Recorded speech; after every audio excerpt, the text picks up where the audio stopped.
नमस्कार दोस्तों, आज मैं आपके लिए कहानी लेके आई हूँ। कहानी का शीर्षक है सेठ जी की पेशगी। बहुत जोरों की भूख लगी है माँ, बहुत जोरों की भूख लगी है। मुन्निया चिल्लाती हुई बाहर से आई। तीव्र एक शब्द मंगरू के कानों में गूंज रहा था। अरे मुनिया को कुछ खाने को दे दे फुलवा, अरे मुनिया को कुछ दे खाने को। मंगरू ने नल पर कुल्ला करते हुए कहा। कहाँ से दे दूँ, घर में एक अन्न का दाना तक नहीं है। जो सौदा बनिए के यहाँ से लाए थे वह तो कल ही ख़त्म हो गया। फुलवा रुआसी होकर बोली। भगवान जाने क्या मंजूर है उसको, यह बीमारी नहीं आफत है आफत। काम धाम रोजगार सब ताला लग गया। अब तो ले देकर पेशगी वाले पैसे ही बचे हैं। फुलवा बोली। हाँ, माधव सेठ के दिए हुए बेटे की शादी के लिए पेशगी के पैसे। मंगरू भी बोला।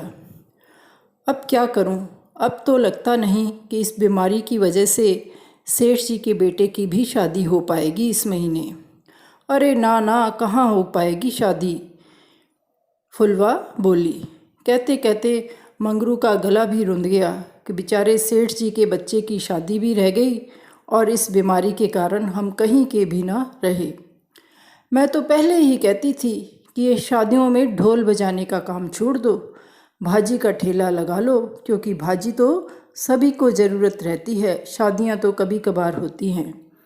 पर मेरी कहाँ सुनते हो, भन्नाते हुए फुलवा ने कहा।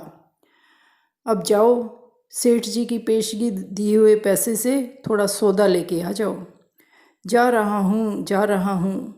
वैसे भी सेठ जी भले मानस हैं, पैसे तो नहीं मांगेंगे ऐसे वक्त पर। यह कहकर मंगरू थैला लेकर दुकान की तरफ चल दिया। रास्ते में बड़ी उथल पुथल मची थी उसके मन में और दिमाग में कि सौदा लूँ या ना लूँ। कहीं सेठ जी ने पैसे मांग लिए तो कहाँ से दूंगा।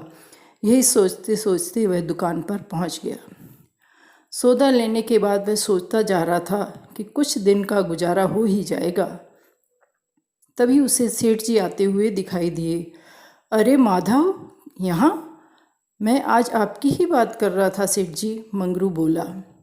मंगरू ने सिर झुका के कहा कि मैं बहुत सोच रहा था कि अब तो अगले ही लगन में शादी हो पाएगी बबुआ की। सेठ जी सक पकाते हुए बोले। अब कोई शादी नहीं होगी मंगरू, मैं तो ये श्राद्ध का खाना लाया था। बेटा अब इस दुनिया में नहीं रहा, इस बीमारी ने उसको खा लिया। हाँ मंगरू, इस कोरोना ने मेरे बेटे को खा लिया। इस कोरोना बीमारी ने मुझे कहीं का नहीं छोड़ा, मेरी दुनिया लुट गई।